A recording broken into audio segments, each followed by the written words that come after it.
keessa galte garallee naraste keessa lafee oka keessa seente adame dhigaatti makamte keessa lafee oka keessa seente adame dhigaatti makamte oka garagiya hala nami joyte keessa galte garallee naraste keessa lafee oka keessa seente adame dhigaatti makamte keessa lafee oka keessa seente adame dhigaatti makamte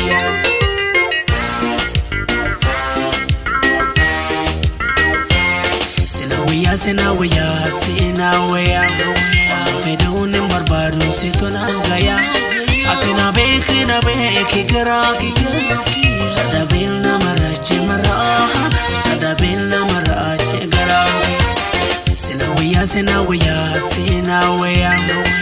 fedhuun hin barbaadu situ naaf gaya ati na